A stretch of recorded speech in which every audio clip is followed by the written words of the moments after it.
Eleanor, I really want to know whether God exists. What's ultimate reality? And many people tell me I need to have an experience of God, and for some reason I'm not made up quite that way. I like to really understand the principles, the propositions. And so philosophy of religion is something to me that is very relevant to my search. And I'd like to come to you as a philosopher of religion to really understand what it's all about. How can philosophy of religion help us to appreciate the realities or the non-existence of God? Okay, here's the way to think about philosophy of religion. At the ultimate foundation of all reality, according to the major monotheisms, is something that has a mind and a will. Okay. In our ordinary sense of the word person, in our sense of the word person, that means God is a person. Anything with mind and will, in our sense of the word, is a person. Okay. If at the ultimate foundation of all reality is a person, then you gotta know persons with the knowledge of persons. That is, you gotta know a person face to face, person to person, or you really don't know them at all. That's what all those people are worried about who tell you you've got to experience God, see? So if you don't know a person in that kind of way, you're really missing a lot. On the other hand, of course, you can know a person face to face in the way I'm now knowing you, and know very little about them.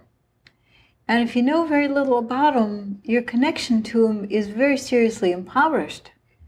So there's a lot to be said to knowing things about people. So think about it this way.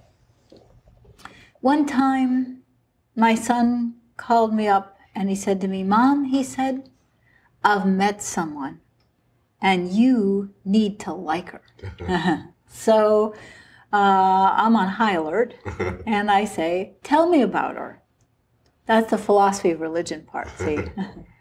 And I want to hear as much as I can hear about her. You know, what she do, what she like, what she look like, where she come from, what she working on, what does she hope for. I want to know all these things about her.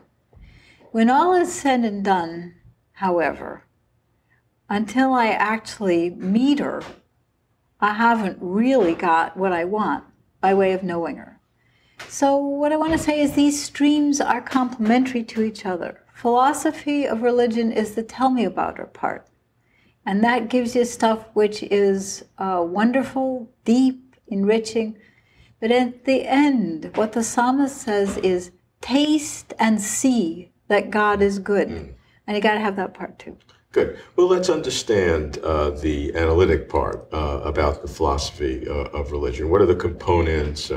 What are the relationships between different groups that have one opinion versus another? Well, there are, of course, very many different streams of view represented in any philosophical discipline. Philosophy is, like many other areas in the humanities or the sciences, doesn't speak with one voice about very much.